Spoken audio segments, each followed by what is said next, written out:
Bonjour et bienvenue. Aujourd'hui, on plonge dans quelques textes assez denses autour d'un concept central de la pensée Chabad, Hmm, l'Idbonenut. hmm. On entend souvent méditation, introspection. Notre but, c'est de voir ce que ces écrits en disent vraiment. C'est quoi? Pourquoi c'est si essentiel? Et surtout, comment c'est présenté comme un pont, en fait, entre comprendre avec la tête et être transformé? Oui, c'est ça. Alors, on décortique ça ensemble. Avec plaisir. Alors, Lead Bonenout, selon ses sources, c'est vraiment plus que l'étude, hein. C'est une démarche qui vient après. Après l'étude. Oui, après avoir appris une idée, c'est un effort actif pour la contempler, la retourner dans son esprit. Le but, c'est qu'elle descende, quoi. Qu'elle descende. De l'intellectuel pur pour vraiment imprégner la conscience.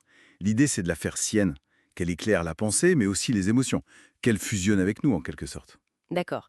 C'est un processus d'intériorisation, donc. Exactement. Actif, c'est le mot-clé. Et ce qui frappe dans ces textes, c'est le contraste qu'ils font avec la simple compréhension, la théorie pure. Ah oui, Ils insistent là-dessus. Une phrase revient souvent. Une compréhension sans une bonne action n'est pas une vraie compréhension. c'est très fort ça. Oui. Et puis cet adage, il n'est de sage que celui qui a l'expérience.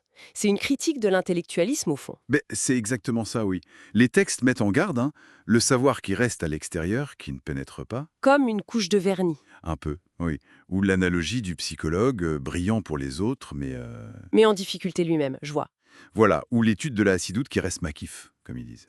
Ça flotte autour, mais ça ne transforme pas vraiment la personne de l'intérieur. Ils sont assez critiques envers celui qui sait mais n'applique pas, le qu'est-il, l'insensé. D'accord. Le message, c'est il faut vivre le truc, l'incarner.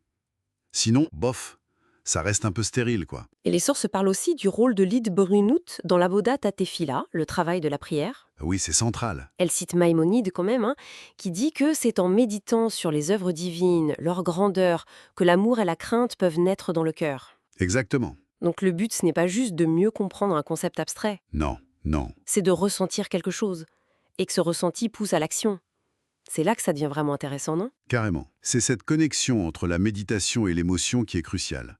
L'Idbonenut, en se focalisant sur une idée, la grandeur divine, une mitzvah, peu importe, Hmm. elle permet de passer de la reconnaissance froide, intellectuelle, à une appréciation chaude, émotionnelle. Et c'est cette émotion qui motive. Voilà, c'est ce ressenti viscéral qui devient le moteur. Pour un engagement plus profond, une pratique plus vivante. L'intellect analyse, ok, mais l'Idbonenut, ça fait résonner dans le cœur. Ce lien entre ressenti, engagement, ça nous amène à un autre mot important dans les textes, date. Ah, le date, oui. Souvent traduit par connaissance. Mais là encore, ça semble plus profond. L'injonction «connais le Dieu de ton père», comment il l'interprète? C'est juste apprendre des choses sur Dieu. Ah non, pas du tout, selon ses écrits. Le date, c'est bien plus que l'info. Ça implique une reconnaissance intime, une connexion personnelle, presque une identification en fait. Une identification. Oui, le Baal Hania, le fondateur du mouvement Chabad, explique que le date essentiel, c'est d'implanter la connaissance. L'implanter. Oui, solidement, dans le cœur et l'esprit, la rendre tangible, présente. Une connaissance qui lie, qui attache. C'est l'opposé d'un savoir abstrait, distant. D'accord, je vois mieux. Alors, si on essaye de synthétiser un peu tout ça, Mhm. ces textes nous disent que l'idbonut, c'est la clé en fait, le processus pour passer de la théorie à la pratique, C'est ça. de la tête au cœur, et du savoir à l'être finalement. C'est comme ça qu'une idée devient une force qui nous change dans une optique spirituelle, une intégration profonde. C'est tout à fait la conclusion, oui.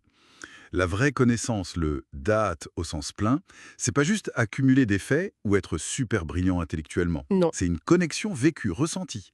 Et c'est cette connaissance-là, intégrée, qui a le pouvoir de nous transformer de l'intérieur, d'après ses sources, d'affiner notre regard, d'orienter nos actions. C'est très clair.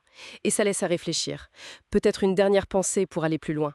Si on sort un peu du contexte Rabad, cette distinction forte entre le savoir purement cérébral et la connaissance vécue, intégrée, Oui, comment est-ce que ça pourrait éclairer notre façon d'apprendre ou même notre développement personnel dans d'autres domaines? c'est une question intéressante, non?